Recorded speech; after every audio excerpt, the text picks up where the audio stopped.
আজ প্রাথমিক টেট রাজ্য জুড়ে মোট ৭৭৩টি পরীক্ষা কেন্দ্রে এই পরীক্ষায় অংশগ্রহণ করতে চলেছেন মোট ৩,৯,০৫৪ জন চাকরি প্রার্থী। এই নিয়ে পরপর ২ বছর টেট হচ্ছে। প্রাথমিক শিক্ষা পর্ষদ জানিয়েছে প্রাথমিকের মোট ১১,৭৬৫টি আসন খালি রয়েছে।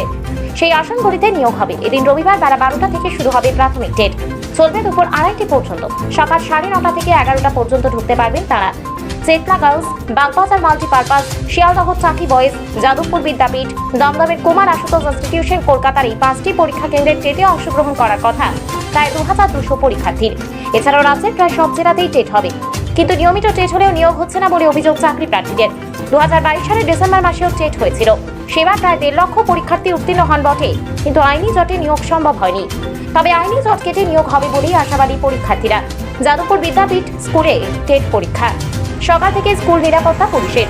টেট পরীক্ষা আরম্ভ হবে 12টা থেকে 2:30 পর্যন্ত। আজ সকাল থেকে স্টুডেন্টরা বিভিন্ন জায়গা থেকে চলে এসেছে টেট পরীক্ষা দিতে যাদবপুর বিদ্যাপীঠ স্কুলের সামনে। কোথা থেকে? আমি দমদম থেকে। প্লিজ আজকে আমি একটু ব্যস্ত আছি, মাইন্ডটা একটু ঠিক আছে, টেনশন না, ভালো প্রিপারেশন। এর আগে কি পরীক্ষা দিয়েছিল? এই না, এটা সেকেন্ড টাইম। এটা সেকেন্ড টাইম, মানে এর আগে আজকে কতটা আশাবাদী আবার? অনেকটা। কারণ আমরা দেখছি যে ইতিমধ্যে মানে প্লিজ আমি এই বিষয়ে এখন আমি একটু এক্সাম দেবো, তাই বলতে পারবে, কিন্তু পরীক্ষা হলে কি হবে? ওই অ্যাপয়েন্টমেন্ট হচ্ছে না, পরীক্ষা হয়ে যাচ্ছে প্রতি বছর।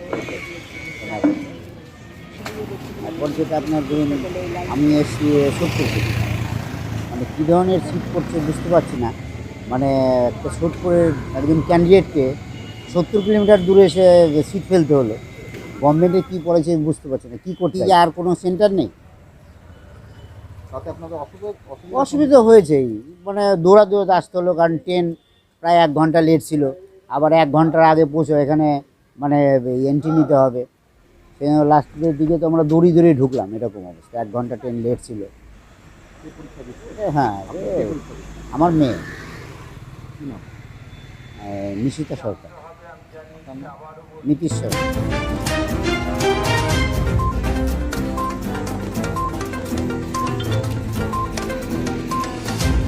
সংকল্পদের রিপোর্ট, নিউজ টুডে লাইভ।